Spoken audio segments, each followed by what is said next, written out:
The afternoon sun cast long shadows across the courtyard as hundreds of students poured through the main entrance, their voices creating a symphony of teenage chatter and laughter. But in that sea of noise, one figure moved differently, shoulders hunched, eyes fixed on the cracked pavement as if trying to become invisible. What happened next would shatter every assumption about quiet strength and change an entire school forever. Maya had perfected the art of disappearance. Every day at 3:15, when the final bell released the chaos of adolescence into the world, she would slip through the corridors like a ghost, hoping to reach the exit before they noticed her. Her threadbare sweater, inherited from an older cousin, hung loosely on her small frame. The backpack she clutched had seen better years, its straps frayed from constant use, but it served as her shield against the world's cruelty. The hierarchy of Westfield High was as rigid as any ancient caste system. At the top sat the popular crowd, their designer clothes and confident laughter marking their territory. Below them, various cliques found their place in the social ecosystem. And at the very bottom, barely acknowledged as human, were the invisible ones, those deemed unworthy of basic respect. Maya had been relegated to this lowest tier the moment her family's circumstances changed. It hadn't always been this way. 2 years ago, Maya Rodriguez had been a different person entirely. She remembered racing across the soccer field during lunch breaks, her ponytail bouncing as she dribbled the ball past defenders. She remembered raising her hand eagerly in class, her voice clear and confident as she shared her thoughts. She remembered birthday parties and sleepovers, surrounded by friends who genuinely cared about her opinions and dreams. But life has a way of reshaping people in the cruelest ways imaginable. When her father's construction company went bankrupt, when the bank foreclosed on their house, when they moved to the apartment complex on the wrong side of town, everything shifted. Her old friends grew distant, their parents suddenly uncomfortable with playdates. The designer clothes disappeared, replaced by whatever they could afford from thrift stores. Her mother, once a stay-at-home parent who volunteered at school events, now worked double shifts at a diner just to keep food on the table. The transformation from confident student to invisible target hadn't happened overnight. It was a gradual erosion, like water wearing away stone. First came the whispered comments about her new look. Then the excluded invitations to parties she once would have attended. Finally, the open mockery led by students who had once pretended to be her friends. Tyler Blackwood ruled the school with the casual cruelty of someone who had never known real hardship. Tall and athletic, with the kind of natural charisma that drew followers like moths to flame, he had discovered early that power could be maintained through fear and humiliation. His parents' wealth insulated him from consequences, their donations to the school ensuring that teachers looked the other way when his behavior crossed lines. For Tyler, Maya represented everything he despised about weakness. Her poverty offended his sense of order, her silence challenged his need for dominance, and her very existence reminded him that the world contained suffering he preferred to ignore. She had become his favorite target, the one guaranteed to provide entertainment for his followers and boost his own sense of superiority. The daily ritual had become as predictable as sunrise. Maya would attempt to leave through the main entrance, hoping against hope for an unremarkable exit. Tyler and his crew would spot her, their voices rising in mock excitement as they announced her presence to anyone within earshot. They would call her names designed to cut deep, commenting on her clothes, her family situation, her inability to fight back. She would lower her head further, quicken her pace, and endure until she reached the safety of the bus stop. Today began no differently. Maya navigated the crowded hallway, her internal radar scanning for signs of danger. She had developed an almost supernatural ability to sense Tyler's presence, to read the shift in atmosphere that preceded his attacks. As she approached the main entrance, she felt that familiar tightening in her chest, the physical response to anticipated humiliation. The courtyard stretched before her like a minefield. Groups of students clustered around benches and trees, their conversations creating a wall of sound that should have provided cover. But somehow Tyler always managed to spot her. It was as if her misery called to him across any distance, drawing his attention like a beacon. "Well, well, well," his voice cut through the afternoon air, carrying that particular tone of false surprise that made Maya's stomach clench. "Look what crawled out of the shadows." The conversations around them began to fade as students turned to watch. Maya had become unwilling entertainment, a regular show that drew audiences like a gladiator match in ancient Rome. Some watched with obvious enjoyment, feeding off others' pain. Others showed discomfort, but did nothing to intervene, their silence making them complicit in the cruelty. Maya's feet felt rooted to the concrete. Usually, she would have pushed forward, accepting whatever verbal assault came her way in exchange for eventually reaching the exit. But today, something felt different. A strange stillness had settled over her, as if time itself had slowed to allow her to truly see her situation for the first time. Tyler approached with his usual swagger, his entourage flanking him like bodyguards protecting a celebrity. These were students who had found their place in the hierarchy by attaching themselves to his power, trading their individual dignity for the protection that came with being on the winning side. They laughed at his jokes, echoed his insults, and participated in his campaigns of terror because it was easier than standing alone. "What's wrong, Charity Case?" Tyler's voice dripped with mock concern. "Did someone forget to give you lunch money today? Or maybe your mom couldn't afford to pack you a sandwich?" The words hit their intended target. Maya's family situation was no secret. Whispered gossip had spread the details of their fall from middle-class comfort to genuine hardship throughout the school. Her mother's night shifts, their cramped apartment, the food stamps they relied on when money ran short, all of it had become fodder for Tyler's entertainment. Normally, these attacks would send Maya into emotional retreat. She would close off from the pain, float above the humiliation, and wait for it to pass. But today, instead of disconnecting, she found herself fully present in the moment. She could hear every cruel word with crystalline clarity. She could see the faces around her, some eager for violence, others uncomfortable but passive, all complicit in their silence. And suddenly, with startling vividness, she could hear another voice. Not Tyler's mocking tone or the murmur of the crowd, but a voice from her past that she had almost forgotten. "Miha!" Her grandfather's weathered face appeared in her memory, his gentle eyes holding the wisdom of someone who had survived real battles. Strength doesn't come from avoiding the fight. It comes from knowing when to stand up and when to walk away.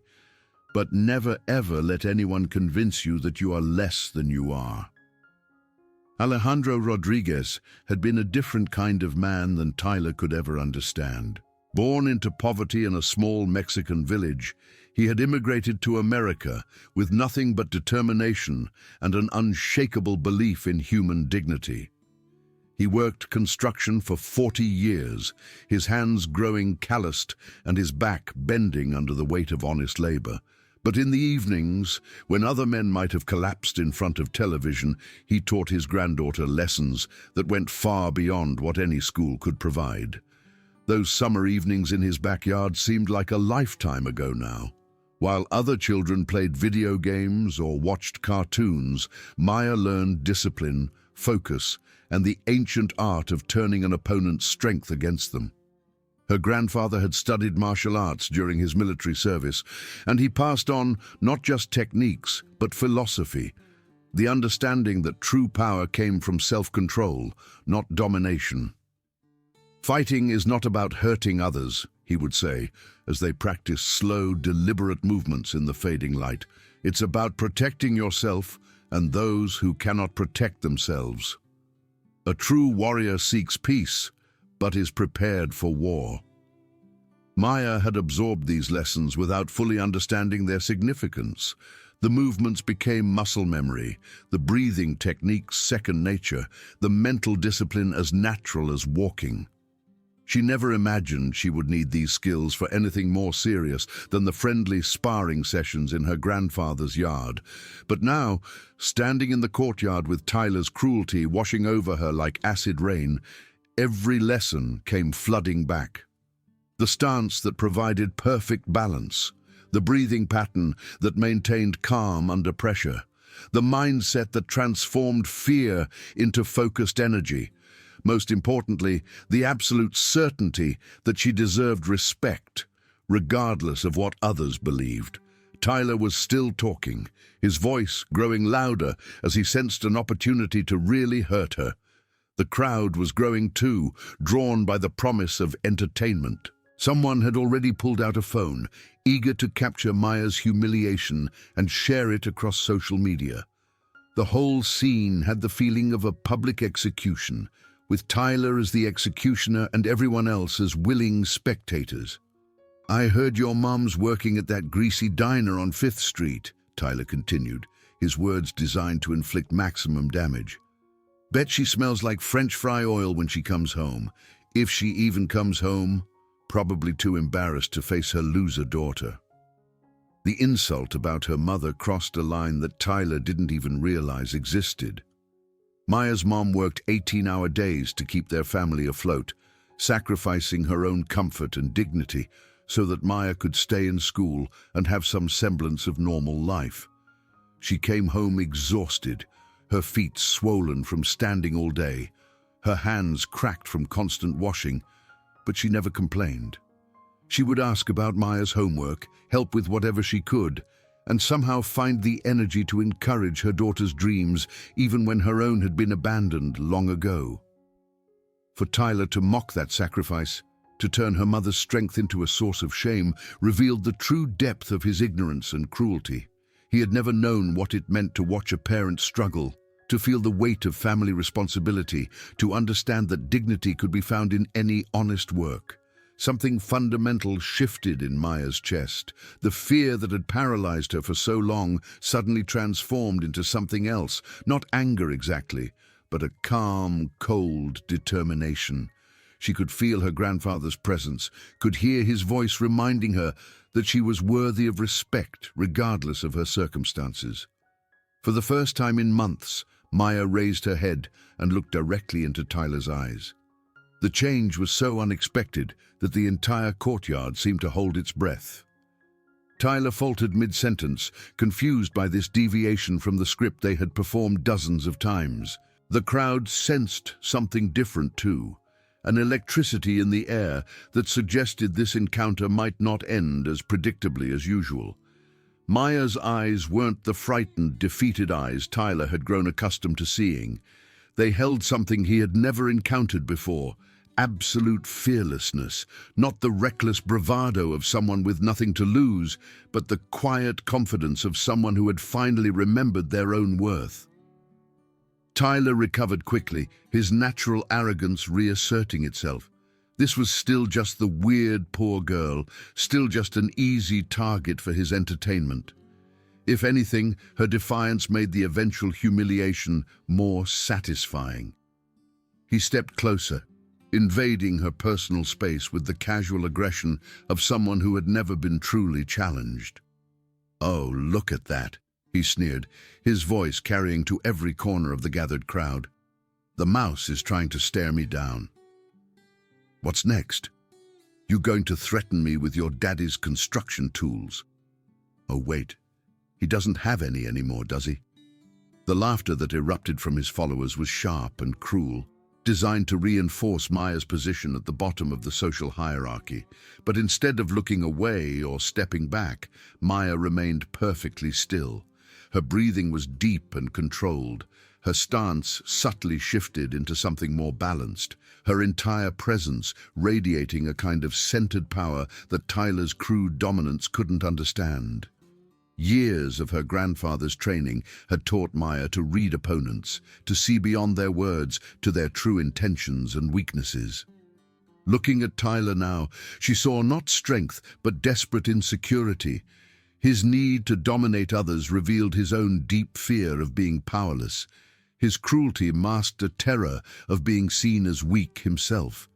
Every insult he threw was actually a confession of his own internal emptiness. This realization didn't make her feel superior or vindictive. Instead, it filled her with the kind of clarity her grandfather had always talked about, the ability to see situations exactly as they were, without the distortion of emotion or ego. Tyler sensed that something was wrong, but couldn't identify what had changed. Maya's stillness unnerved him in ways he couldn't articulate.